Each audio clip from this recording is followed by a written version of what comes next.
But their tributes were from Anambra State. People were playing for Rangers.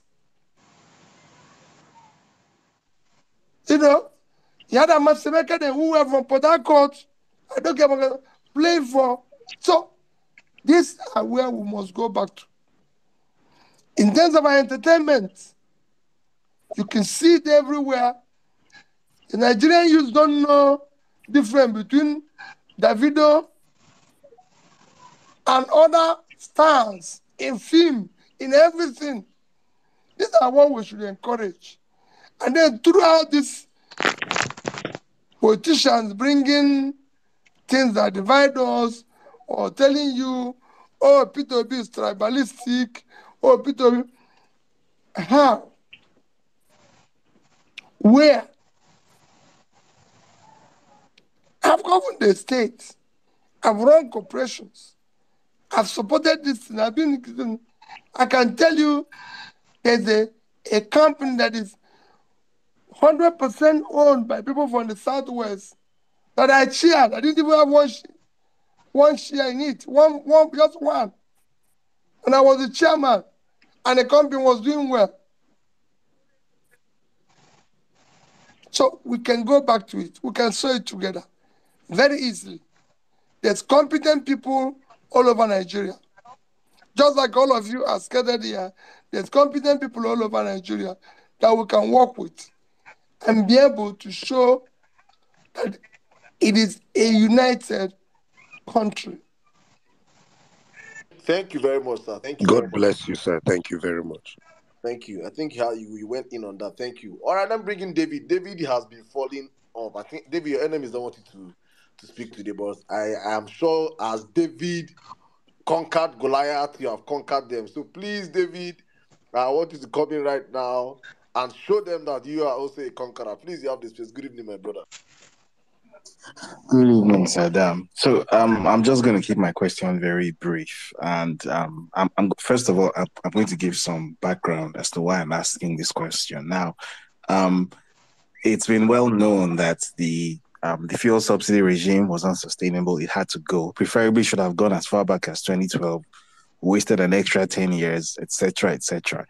Regardless of what happened on February 25, the fact is the fuel subsidy was never going to remain in place because the outgoing administration had already not made any budgetary provision for it.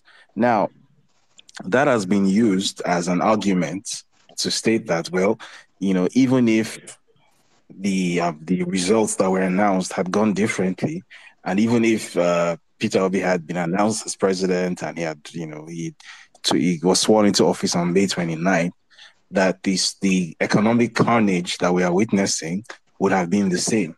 That it wouldn't have made any difference who was president. Now, I beg to disagree. I believe that the way it was handled, the way the announcement was made in itself, and the way the initial first 2 or 3 weeks of the subsidy removal were handled were what directly led to this huge slowdown in economic activity that we are witnessing and this extreme spiking of fuel prices. Now, so the question is, if Peter Obi was the one who was midwifing that transition from subsidy to no subsidy regime, what would Peter Obi have done different in such a way that the extremely negative effects that it has had on businesses, on people's ability to even travel to work, all sorts of things like that. What difference would Peter Obi's handling of the situation have made?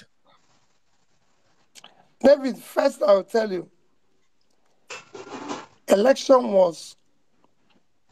took place on 25th of February. Result was announced when? About the 1st of March.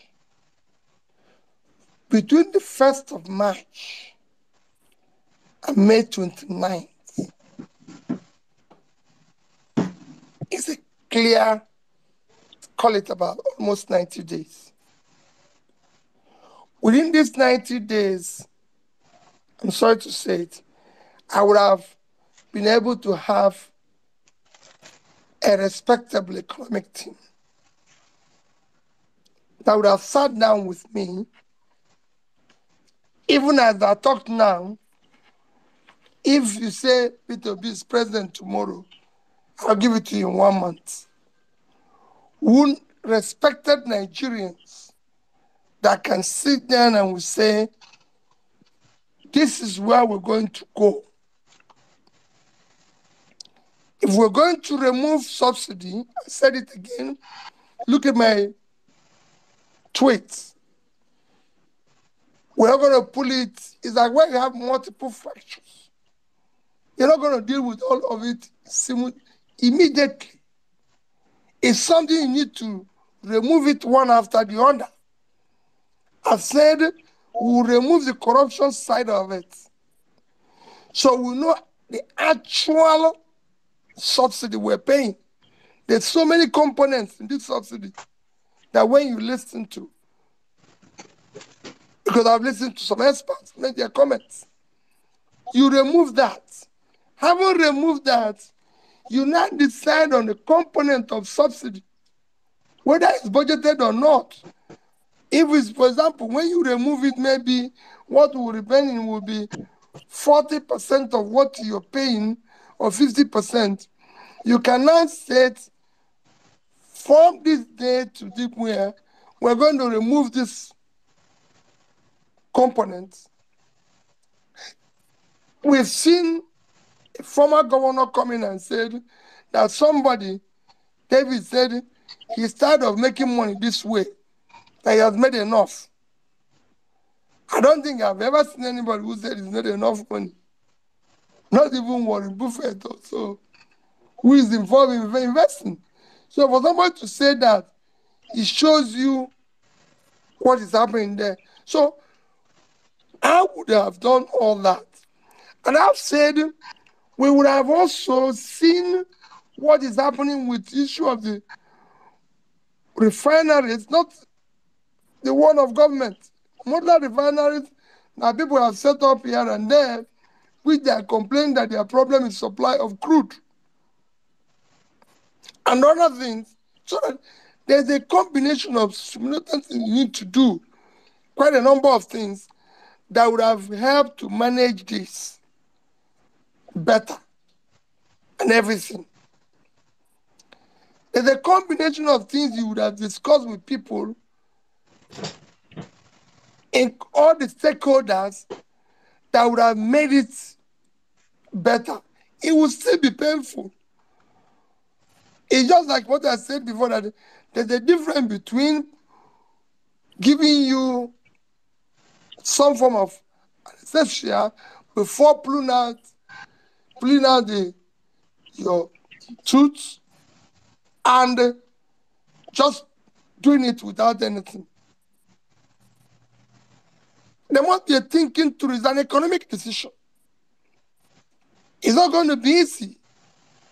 If it's a return school to the original owners in Anambra State, there were issues with it. People were on strike. The schools were on strike for months. But before we returned it, we made sure that we went through all the beginning to the end to mitigate the problems. For example, saying that all teachers that are employed must be paid by government. They must be maintained by government. That the churches and this thing can no longer run the school. They don't have the resources. There's so many things we put in place that we will continue to do the capital projects. We will continue to do this. But they will take care of the administration and management, but we will support them. I can tell you, I don't know what has changed. At the time I was governor, no state in the north, no state in the east, no state in the west can compare their secondary schools or primary schools with ours. We were the only people where you have secondary schools that have computers, buses, this, everything. Go to those schools today. The infrastructures were rebuilt. We don't own them. Private schools in Anambra State were supplied computers. Private schools in this. So we thought it through. As a governor, I decided that every person, old person in Anambra State, from the 200, about 200 communities, who is above 75 years and have no means or does not have any form of pension, the government will pay the person 5,000. You can go and verify what I'm telling you now. Across the whole state, 5,000 every month. I had security in each community employed and paid directly by government in each community. I bought each community vehicle. But this is we are taught through, so I knew it was going to be sustainable. People ask me then, where are you going to get money to do this? I say, look at our calculation. Look at what we are getting. Look at why we're going to do it. What I'm saying is that there are things you do, but you have to be taught through. Stakeholders have to be invited. Other people have to have their inputs. It's not just something, it's not something of courage. Because people say, oh, if you have the courage, there's nothing, you have the courage. If you're determined to do it, you're determined to do it. I said any day, David, I'll pull people out of poverty in the north. I'll change the country. It's not a question of courage. You need to give people the numbers. If you say you're going to save cost of governance, people need to see the numbers. You cannot tell people to sacrifice.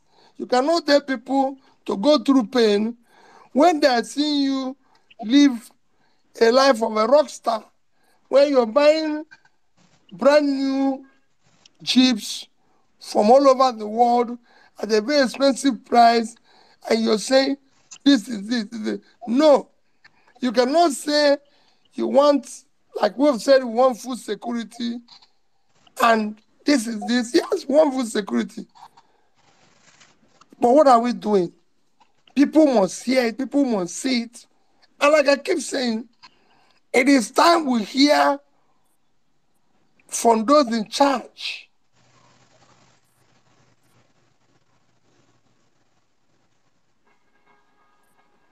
I don't know whether this has made a little bit of sense to your question, David. You Absolutely, it has.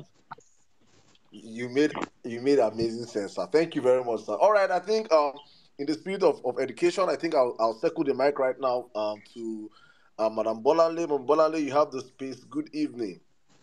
Uh, Good evening, Saddam. How are you? Your Excellency, thank you. Your answers to our questions have been quite illuminating. Thank you.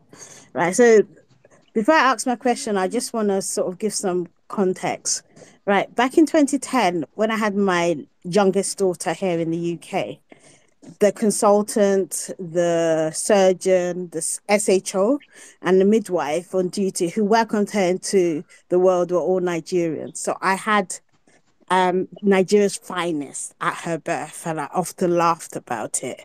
However, we know that there's a brain drain, so that we've got an average 200 doctors leaving the UK, leaving for the UK every month.